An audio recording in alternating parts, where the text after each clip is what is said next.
Go, Karen. Good evening. I am your host, Karen Coney, for this evening's show, the Sourceseeker Hour. And we are here today. We have our guest, Jonathon Hicks, and we also have his wife, Pam Hicks. And tonight we're going to talk about safety and gun control. We know that that is such a very important topic in today's world because we know we want to defend ourselves, and sometimes some of us have a lack of self-control and we take the lives of those who we wished we had not later on. So we're going to learn from some very, very experienced people who have very, very experienced backgrounds. We have Jonathon Hicks. He's a graduate of Prairie View A&M University, retired Naval Lieutenant Commander. His pledge, Phi Beta Sigma fraternity, retired HPD officer, and currently is with A-Leaf ISD police supervisor. And we have his wife, Pamela Hicks, who I had the privilege to go to school with. And she's a graduate from Texas Southern University, retired HPD sergeant, and currently a teacher at HISD. So how are you all today, Mr. and Mrs. Hicks? Doing fine. Good. Well, tonight we would love to use your education on educating us on gun control and gun safety and your thoughts about how you feel about gun use. And if you could tell us who you feel, in your opinion, should and should not own a gun, and what do you feel is the proper age to begin to teach our children to shoot guns and gun safety? Well, there's no set or predetermined age. It's basically when at an age you have an equivalent level of comprehension with a firearm and understanding that it's a weapon, something that uses a volatile projectile. And once that projectile comes out that barrel, they start bringing it back. So they understand that you don't grab a weapon, a gun, unless you really defend yourself or defend another person. It's not like you see in the movies where somebody get cut off in one movie, and then in another movie you see them again. Right. There is no reset button once you pull that trigger, like a video game. It's over with. 2 lives are lost. The life you took and yours. So Correct. it's basically at a level age where they understand that. Yes. Okay. So do you feel like it would be okay to take your child out to the field? Or I don't think, I'm trying to see, what age do they allow you to take your child to the gun range? They don't have an age range. That's why you have excuse me, on YouTube. There are several videos where they black it out, where people brought children out there and couldn't kill the parents because they give them a weapon they can't control. Oh, okay. There were several incidents. For example, 11-year-old with an Uzi. Yeah. And the Uzi is really a very powerful gun because the barrel is so short and the rounds are coming out at such a rapid rate. It just sends a kick to it. And yeah, it went up and just had turning over and she just spit him down the middle. There are several incidents you can find on the internet where the parents or the gun ranges were killed, even in the Houston area. There's children out there, parents when they put with firearms, fear the black man, to be totally honest with you. And it's come back to bite them in the butt. But the age that you should have a child at a pistol range is age they can comprehend what they're dealing with. Okay. It's as simple as that. And you know your child. Yes, yes. Okay, now another question about gun control. What is the rate of suicide, if you know it, with gun control as far as with guns? Do we happen to know what that may be? Majority, there's a large percentage of suicide that are firearm gun issues, but it's quick and most of us, when they get to that extreme point, they don't want to be in any pain or suffering, just get it over with. But that brings it back to the beginning.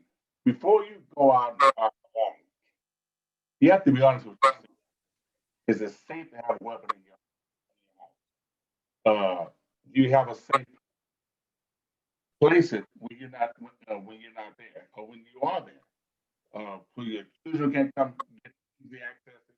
Your children's friend can access it. Family members, your friend. Do you have a safe place to store a weapon? Do you have a family member who's quick-tempered? Are you quick-tempered? Mental illness. Yeah, You have to be honest. You know what's in your home. You have to be very confident, honest, truthfully honest with yourself before you bring a weapon in. That's what I would recommend. Honesty. Can I have safely have a weapon in the house? Naturally defend myself as within the U.S. Constitution. But is it safe to have a weapon in my house when I have other factors up under my roof? right. Okay. Well, Karen, let me go back to something that you said earlier. When is it okay for a child? I think it has a lot to do with the maturity of a child. I think it goes back to education and teaching. can't hardly hear you, Pam. Oh, okay. So you had mentioned about when is it appropriate for a child to, learn about firearms. I think as far as firing a weapon and learning about firearms is very important. Firing a weapon is secondary to that because if they don't understand gun safety and what the gun is, when Jonathon and I were both police officers, and I remember my son, and he would, and he would sit at, and he says, "Mom, you left your gun on the table." So I was running in, I had my gun belt, I lay on the table, and I said, "Well, you don't touch mommy and daddy's gun; it'll kill you." But I said, "It'll kill mommy and daddy, and it'll kill you." I said, "You don't touch gun."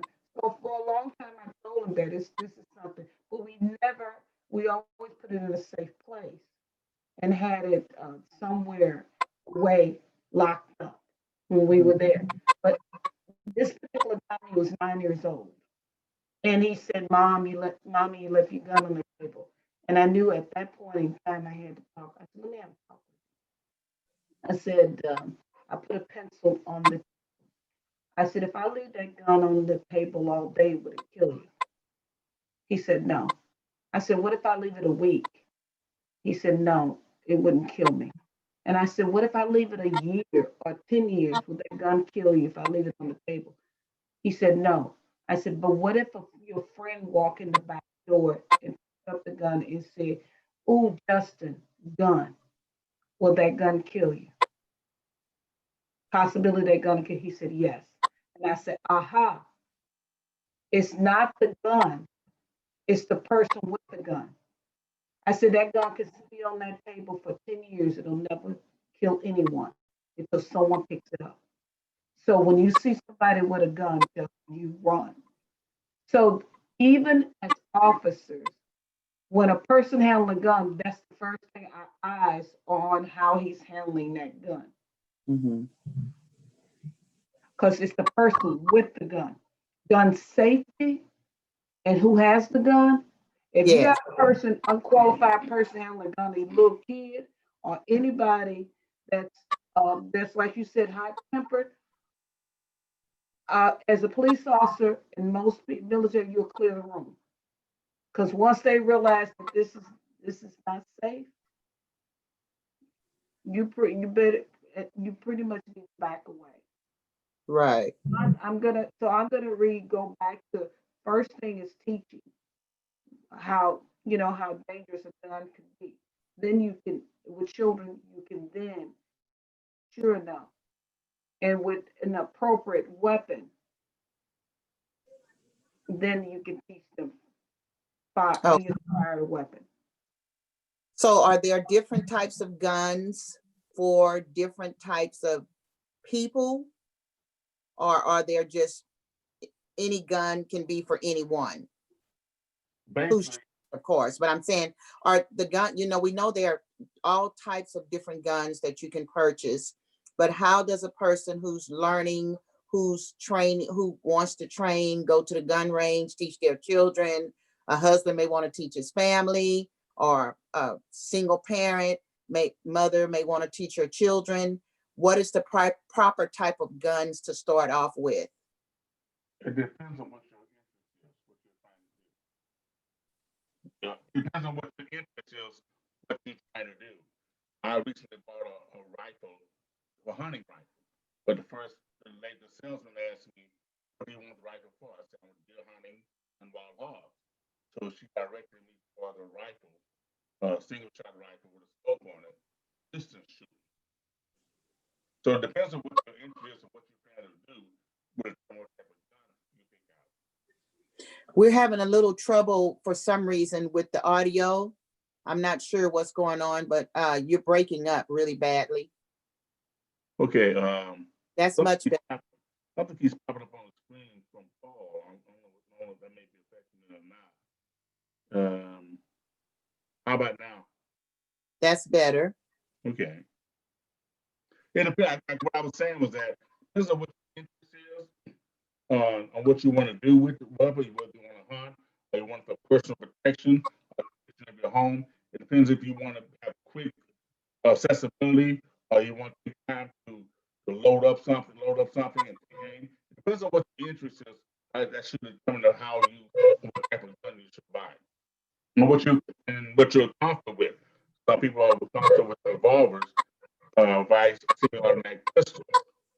A semi-automatic pistol carries more rounds. The most rounds a revolver is going to be able to shoot is 6. Mm-hmm. For example, he has a revolver that shoots 6 rounds. He has another that shoots 5. I have a semi-automatic pistol that shoots 13. And 14 with one in the chamber.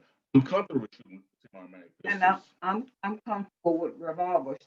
Well, in 1983, when I was in the police academy, I came on the police department.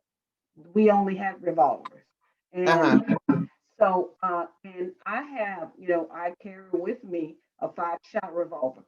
5-shot revolver is, and you got to understand what the purpose of a weapon is. The purpose of a weapon, I have no intent or ill intent to harm anyone.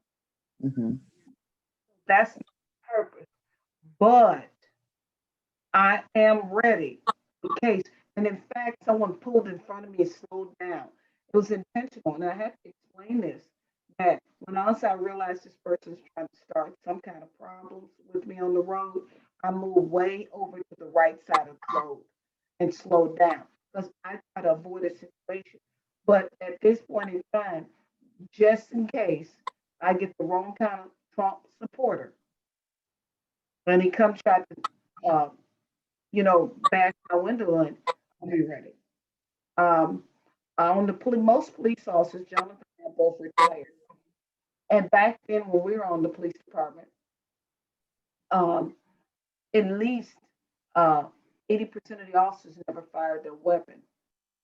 When I'm saying at a human being, I think it probably have gone down to about 75. So most officers never fired their weapon, besides only when we qualify. And when the other 25% fire the weapon, they have multiple shootings, like 2, 3. So really, most officers have never shot or even killed anyone. But you see the ones, most of the officers I bet have been in multiple, or the ones that have had excessive force complaints have multiple excessive force complaints. And the department is very aware of those behaviors. I don't want to get away from guns, but my main thing about a gun is for protection. And you still have to realize it's a thing, and the purpose of a thing is for protection, but it also can be deadly. Yes. Now, go ahead. okay. Now, when when you were an officer, when you all were actively police officers, and they have the bulletproof vest. Now, does the bulletproof vest? I've always wondered, how when they say when it hits through the vest, and sometimes it can pierce through the. I mean, it doesn't pierce through, but I guess whatever's in there can pierce the skin. Is there a possibility for a bullet to go through a bulletproof vest? Yes. It is. Depends Huh? depends on what caliber the round is, and then Oh, what grain the bullet is, the velocity sure. But yes, the vest can be penetrated, uh-huh. even a level 3 I be see. penetrated. Depends what kind of round the person is shooting. Right.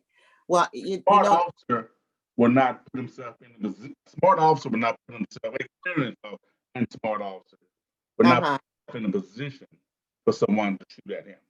Right. Okay. He would take cover, stay back, wait for more units to show up. Wait for a show of force to show up.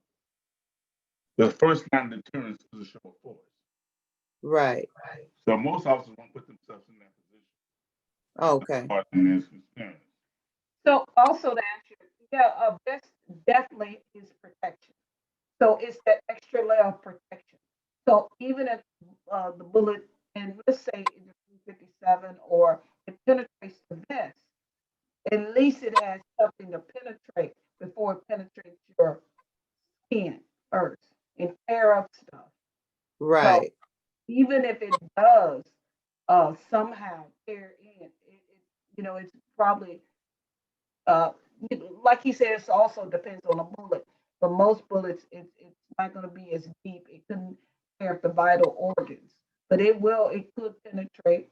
I mean, um, yeah, especially at close range. But it is one of those things that are very important to have. Right. Now, as we talk about bullets as we with the police vest, the gun bulletproof vest. Now, what about selecting different bullets for different guns? How does a person know what type of bullet to purchase for their particular guns? I know like you said, it depends if they're going hunting, if it's for protection. Each type of gun has a bullet designed for it. But if it's a 40 caliber weapon, a pistol, you can only shoot 40 caliber rounds. You can't shoot a 357. You can't shoot a 9mm or 10mm. You can only shoot 45. You can only shoot whatever caliber round that gun design is made for. So that's won't be a problem. If you get you get a shotgun, you can only shoot shotgun shells. You can't put a bullet in a shotgun. It won't fire it. Okay.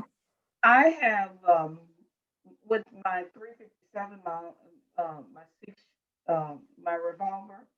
I do shoot 357 hollow points and bullets. Mm-hmm. So there is a little different kind of design, but it's still a 357 bullet. But hollow point means it has a hole in it, and Uh-huh. some that don't have a hole with a point. But the hollow point is have more velocity or more. It can do a little bit more damage. Okay. Okay. It's because it's lighter. Is that why? Because it's. When it goes in you, it opens up like a mushroom. Oh, I see. So that's a ballpoint bullet, just a round bullet, with just punch a hole through you. This will open up, and it's designed to shred anything in contact with. I see. You bleed quicker and bleed more internally. Now, is it also true that there's an underground market, gun sales where how so many gang members, people who have felonies and all of these are getting these guns? Is it because there's an underground sales market? I see a lot of that. I don't know if it's true, but sometimes I see it on. It's not necessarily not an underground sales market. You have these gun shows at all the conventions. One thing you're having them every other month. And if you get someone them anyone that don't do background checks, you can go up there and buy a gun and not even show you. I just get the vendor cash. And you sign a receipt. You bought the gun. Now there's no law. The vendor cannot sell to a convicted person, but you can give a gun to a convicted felon, and that's it. You can go buy a gun legally. You can go give it to someone else.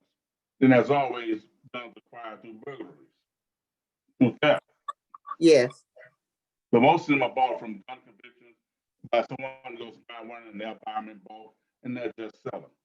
And also, underground is really kind of, it's not so much, it's above ground. And like you said, most of these, what do you call these, trading, when they have these gun shows.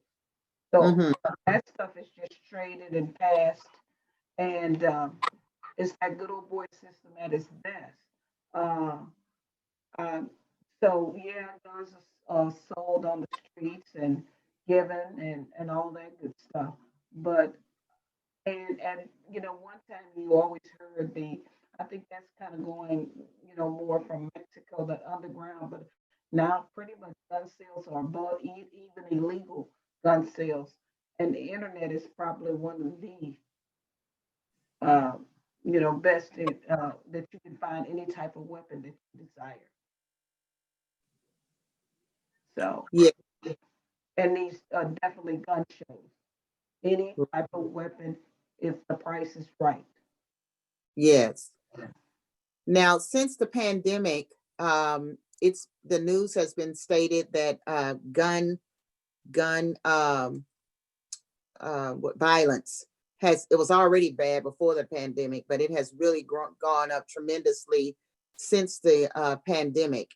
Have you guys heard about that as well with your fellow officers? Well, gun violence is the same. Family violence involving guns is what has increased. Okay. So that's two different things. Now explain that. Gun violence is still the same. Out there on the streets, people acting foolish. But family violence involving guns, that's what has increased. Gotcha. Okay. People are forced to be confined and no way out, no ventilation. So tempers got short, and they grabbed the first thing that was available in the heat of the moment. So that's what Yes. family violence involving guns. But gun violence has been a steady field. And they knew that was going to happen from March, when we all went on shutdown, to November. There was 2.7 million guns sold in about 10 months span. Now, that's 2.7 million guns sold. Now, ammunition, bullets, so was hard to find for most police officers. Bullets, Jonathon went to purchase some bullets for his gun. It's like they can't bullets. Then they were buying them like, in particular, Trump supporters. You got these. It's 20 guns in a white home compared to one in a black. So they were buying weapons, ammunition, 2.7 million. Well, it's not just Trump supporters buying guns. So that would be a misdirection. People buy guns because they fear. Fear is a big factor that's promoted regularly on the news. So not just Trump supporters, people buy guns in fear. People buy guns. My house being a burglarization is a sensation. That was the main cause of short of fear and one-dimensional thinking as Trump supporters contributed greatly to that. But they definitely Trump. But my main thing about it, this is where it goes back to domestic violence. When you put those many guns, 2.7 million, who we kill where we live. 87% of homicides are done in your own community. You kill where you live. White people kill where they live. And you saw with the husbands, and it's always the husband killed. Hispanics kill 87% kill. Then the other percentage, 13%, I mean, I'm sorry, it's 85%. Mm-hmm. It's where you kill, where you live. So now you got all these guns out here. So the domestic violence rate with people that have short tempers, short fuses, particular husbands, wives, sons, daughters, and boyfriends. And so now all the domestic violence. We had one lady in Haiti killed the whole family.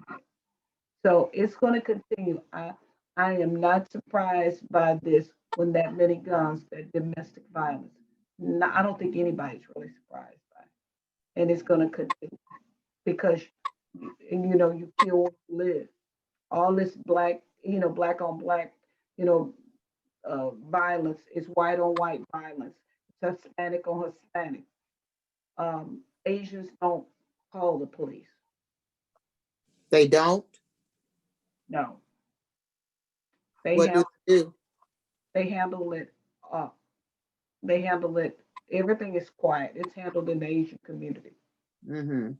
Everything's a secret, I or see. not secret, but it's just not. It's They not. it's not publicized as much. And also, they don't believe that to have the police come. They won't even speak to you if it's a domestic. It's almost like this is a disgrace. So uh, they don't. Yeah, I had an experience like that.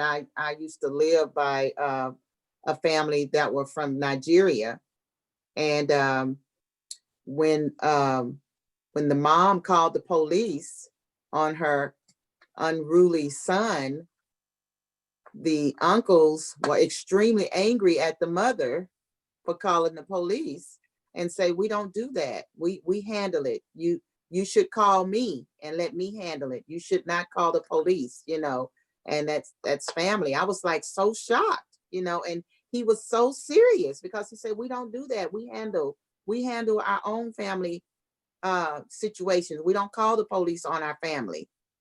And this child was unruly. I mean, extremely unruly. I was Can I really, tell you something? Um, yes. being a patrolman for 9 years, maybe 10, I Mm-hmm. wouldn't let the police in my business either. I was all up in people's business, in their homes, in their domestic. I've done thousands of domestic violence.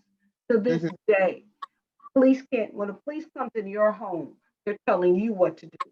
So in a way, I get it, especially because I was a police officer and I came in people's homes and told them what to do and arrested them because they committed a crime, because it was domestic violence.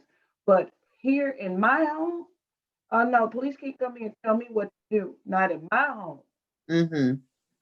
Now, in my husband, that's understood. Even with my children, no, you ain't gonna bring the police not here in my Mm-hmm. home. Right. So I'm protected of my house is my sanctuary. I don't Yeah. want any negativity, bad spirits or negative people. And then I will uninvite you because I get it. That's just not what I want in my home. And maybe because I was a police officer, I think that I was always in people's business. Mm-hmm. So what happened? Why did he kick you out? And then it was like to this day I cannot, even when people tell me some of their business, I'm like, oh God, because I Yeah. heard so much. Wow. That's So amazing. I'm actually like that too. No, not the Yeah. police. That may be for people are born in America, but for most, the majority of the people who are born abroad and come over here, they don't want they don't call the police because back home in the native country, the police were oppressive, they were brutal, they were violent, and that's it. Absolutely. So that's why people from Nigeria, there's so much corruption. That's why there's so much corruption in these third world countries. That's why the police officers being so brutal and so corrupted. That's why they don't want the police involved in any aspect of their lives. Because they still got that stigmatism from the country they came from. Oh Absolutely. now that makes a lot of sense. Yes, that makes a lot of sense. You go to Nigeria now, they were talking about how the police and even the what do you call it, immigration agents try to almost con you. Said they're holding your passports and they're always trying to not con, but they call it another word. I don't remember the word, but basically try to I'm holding your passport or I'm delaying your flight until was you give me it for a small fee. So they said the whole thing is corruption. That there, and I've heard both black and white speak of it. And a Nigerian a teacher that I know said when she went to visit family, she never left her home. She said, "Oh no, you don't want." So it like, and I'm speaking of Nigeria, not the total African country, but that one is very some people have, and I'm a member of a Black travel movement. They say it's very um, they would never go back again because of just how they're always trying to extort money from you. Right, right. Well, it's the same. I went to Zimbabwe back in 1993, and it's almost similar to that because Really?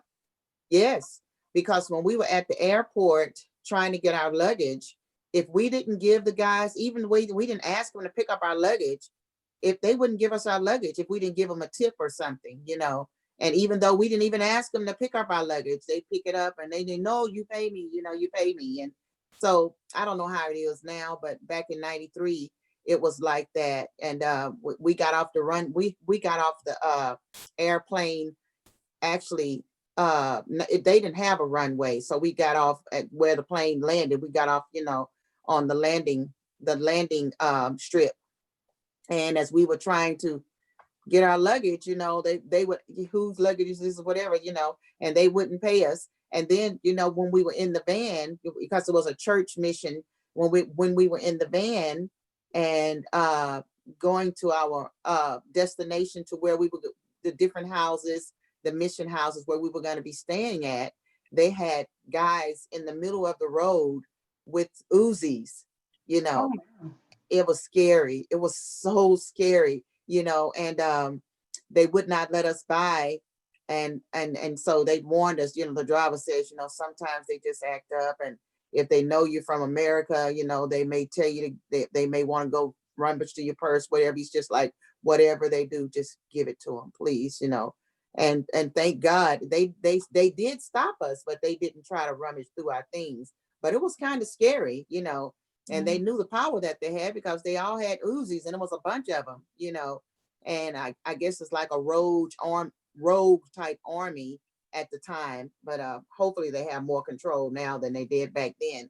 But it was scary, and people do use guns and they do use things to try to blackmail you and to set fear into your heart. And I agree with you because of the fear that so many people have is the increase of gun purchases. I have heard so much about even in the Black community, during the unfortunately they blame Trump for it, but during the Trump administration, I know we have a lot of African Americans who support Trump, so I don't want to be political, but I do know a lot of my friends, either Trump supporters or non-Trump supporters, they all went to purchase guns, because they were just like, protect yourself. We don't know what's coming up. We need to be ready just in case, not going out to find trouble, but to protect your family in case that happens, like you said, Pam. Now, Smart thing to do. yeah, I agree. I have another question as far as gun storage and the safety lock. How important is gun storage and the safety lock on the gun? That basically goes back to familiarizing yourself with your gun. You may not need, I don't use a safety lock. Because if I have to reach my gun while I'm in my home, I need to take care of business. I don't have time to fumble with a key, take the lock off. No, I need to grab it and go. But I'm experienced and I know how to handle guns. And I know the first thing you do, the rule of gun, is that you don't put your finger in the trigger guard unless you can pull it. Okay. Keep it outside the school gun up against the side of the gun. That's the first thing the firearm instructor tell you. When you draw your gun, you don't put your finger in the trigger until your mind is made up. I'm gonna take out this target. So it Oh, basically goes back to training and safety measures on how to handle the gun and familiar with it. And the more familiar with you are with shooting a gun, the safer it would be. So they can hear you. Oh, to answer your question, yes, yes, you did. for home protection, especially for single mother women, I I would can't hear. for home protection for single mothers, children. I tell them all the time, shotgun doesn't have to be loaded.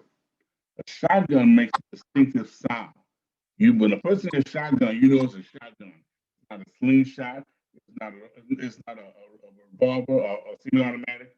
It's a shotgun. And everybody knows a shotgun will do some damage to you. When you rack that slide back, it makes a distinctive sound. Whoever's ever at your door or whoever at your window is going to leave. Right. It's Okay. as simple as that. Yeah, I believe that. I believe that. Okay. And as so when with little kids around, like if you have, some people, like Pam was saying, like it's in the white homes, a lot of times it's 20 guns to the African Americans, 1 gun. Now, if someone has that many guns in their home, shouldn't it be in a gun case? You would think a reasonable person would have that.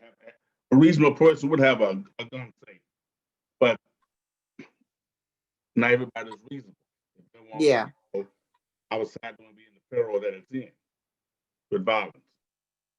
But so you basically, it's up to the individual. Of a common sense would tell you it makes the gun safe because now that people understand that if your child gets a hold of your gun, say for example, they take it to school with a child brings a gun to school, looking and shooting anybody, is show and tell type of thing.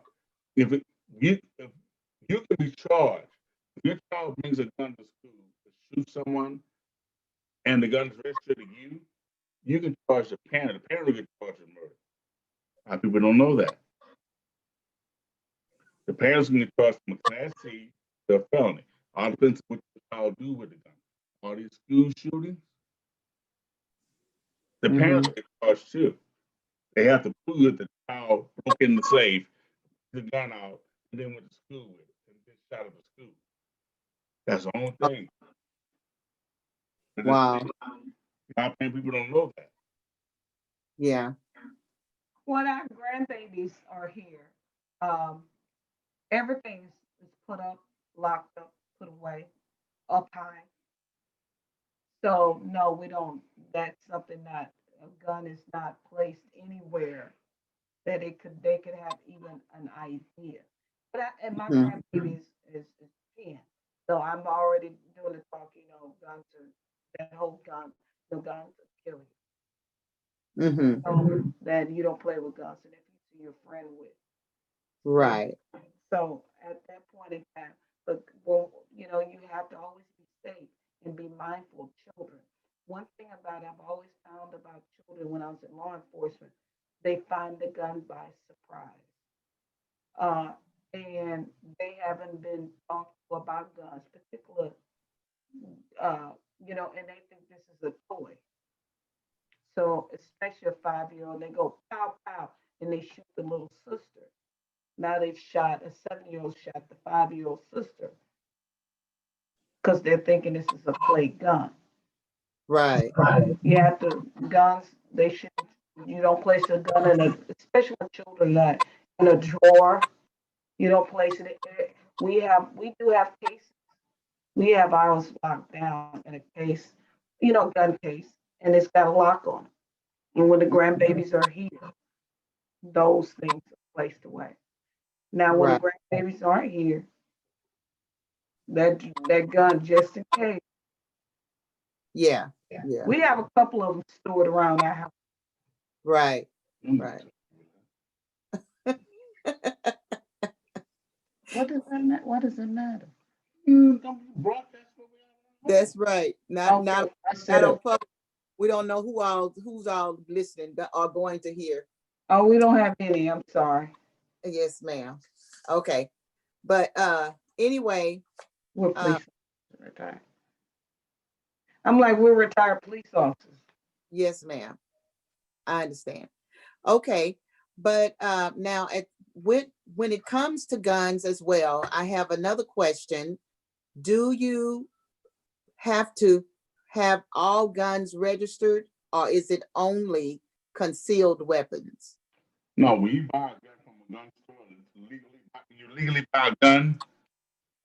You're gonna fill out show your driver's license. You're gonna fill out a questionnaire and for the FBI and an ATF. So when you buy the gun, they're registering it. You sit there, Oh, you're typing this, you're putting all the information in there. So as you buy it, when you buy it, if you buy it legally, like for example, Academy store, when you buy the gun from Academy, you're registering that you're going through the purchase. okay. So you don't. Oh, go ahead, Pam. Now, if you buy it from your brother-in-law, it's not registered. And so you basically have bought a gun from like your brother-in-law but let's say if it's obtained he got it from somebody else. Uh-huh. So that's the big difference from actually buying it, purchasing it from a store. Is anything wrong with that though? No, you have to use common sense. If you're gonna buy a weapon, if you're buying a gun from a personal owner, a private owner, you need to create a receipt. So Okay. the serial number, the model number, the description of the gun.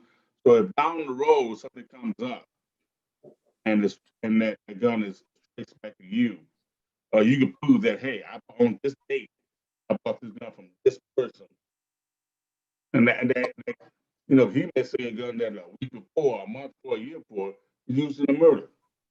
Uh-huh. And you Oh, end up you may be legally using it. Someone trying to break your home, so you fire a shot, and the crime scene come out and retrieve the bullets in the wall. Oh, this bullet matches up with a murder that occurred 2 years ago. You want to show that 2 years ago you didn't own that gun. You get it? so a bullet can tell you the type of Yeah, gun? ballistic test. What? Each gun Wow. has its own signature ballistic. The way Okay. the bullet comes out the barrel, its own little groove and design. Uh-huh. It's distinguished. Just like fingerprints. Exactly. It's a ballistic is a fingerprint. Wow. It'll be the same type of gun, but the ballistic print is going to be different. Okay. That's amazing. Pam, you have anything else to say on that? No, that may be his when it comes to ballistics. Can't hear you. Oh, I don't have anything about ballistics and the guns. That kind of went away from me. Oh, okay. Yeah. Okay.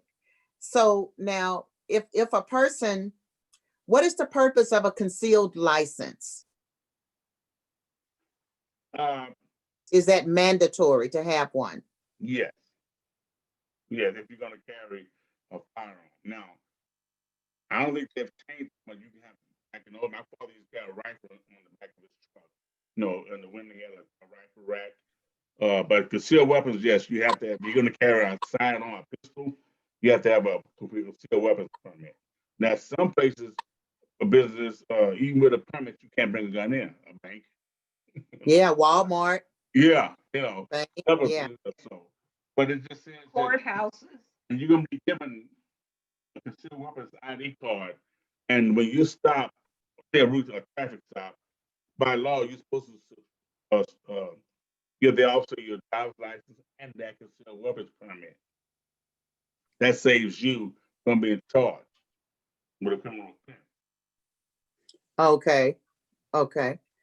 Yeah, well that's good to know. Now, when a person when okay, I learned something I learned something 2 months ago. One of my sons were flying, and they had a gun in their suitcase. And I'm just amazed. He, even though he had a gun, he didn't have his concealed weapon license. Mhm. And the what do you call it when it goes through The metal detector? yeah, the suitcase, the scanner? Mhm. They didn't say anything. And Now you can Check check. it on the plane? no, it was under the plane. Oh, no. You can check a gun in with your luggage, but the gun has to be in a box, in a case. Case has to have a lock on it. Also, that the semi-automatic pistol, the magazine has to be separate. Can't be loaded, but it's a revolver or automatic. You can have it in a case. Case has to be locked, and ammunition has to be. It can be loaded. Then it can be stored with your luggage in the plane. Yeah, I was so amazed. I didn't know you could carry bullets on the plane though, under the plane, you know, What's in your case luggage? of a fire or something or It's in your luggage, explosion. you can't get to it. Huh? Now, it's in your luggage down in a storage bay. You can't get to it. Now carrying on the plane, putting the overhead boxes, you can't do that at all. No one. Yeah. I'm on. Okay. Okay. You Well, can have it in your luggage, as long as it's in a case, it's locked, and it's not loaded. okay. Okay. Well, I learned something new. I was so surprised. Domestic flights, though. Huh? That's only for domestic flights. If you sign out of the country, you better not put it on that plane. Where you land in the country, different country, different rules. That's only for coming in the United States. You're flying down to Jamaica or to the Caribbean, you better not have it on that plane. Anyway, outside the country, you usually go by their laws. Okay. Wow, that's amazing. Well, I tell you, you guys have really educated us today, and I really appreciate it. I have learned so much, and it was such a privilege to have you guys and the experience that you all have. And I just want to say I thank God for your services that you all have given us through the years. You know, your dedication to protecting our community and to educating us, and no telling all that you all have experienced through the years with your years of being with the Houston Police Department, and now with you're with A-Leaf ISD, and Pam, you're with HISD, teaching in the classroom, right? Right. Huh? I'm a fourth grade teacher. Can't hear you. Oh, I'm a fourth grade teacher. Oh, that's what my mom was, a fourth grade teacher. Okay. Yeah, she retired. Well, she had split class, third and fourth, but mainly fourth grade. She taught at Benbrook Elementary. She retired from Benbrook Elementary.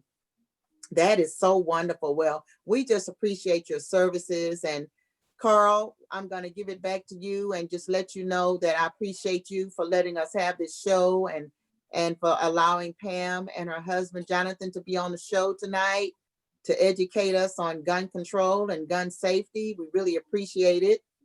And I also want to say thank you for allowing the various topics that you allow to be on your program. We really appreciate you opening doors and exposing our community through your program. Thank you very much. I want to ask a question real quick, couple of questions as we finish up. The first question is, what legislation do you think is appropriate in this gun control legislation environment? And then the last question is, are there Black gun groups that you know about that maybe we could partner with and work with to learn more about appropriate gun ownership, appropriate gun training? As far as legislation, you get the Second Amendment, the right to bear arms. That's pretty much it. As far as groups concerned, I'll be very cautious on who I seek out I would really see what's their agenda is, what their cause, what their beliefs are, because you don't want to be caught up in something that's not really the direction you want to go in, just by affiliating. You don't want to get labeled or stereotyped because you affiliate you're hanging out with someone. So you really just research what they're doing. See does it. It's like when we played Sigma. We chose Sigma because it fit our personality. Right. And we weren't the type of guys who drop our drawers and shake our ass like the Qs did. We wasn't walking around thinking we're prettier than girls like the Kappas do. We wasn't going around and pretending to be overly educated than we were like the Alpha seemed to be. We were able to be our own person. That's why me and you played Sigma together. So you have to find something that fits your personality, not try to become part of their personality. Yes. Yeah. Okay, well, that's something that I guess we will research and keep looking at and so forth as we further learn more and try to find the appropriate group to associate with and to learn more with. This is the Sourceseeker Hour. This is actually episode number 73, and we continue on. And next week, we're going to have part 2 of stimulus and insurrection, and that will be next week, Bishop George. This is the Sourceseeker Hour. Thank you for hosting, Karen. Thank you, Emeritus Pam, JP, Fred Brother. Thank you all very much. And I guess we will see everybody next week. And peace and power. Thank you. And everybody have a good evening. Appreciate it. Thank you. Bye-bye. Bye-bye. Thank you all.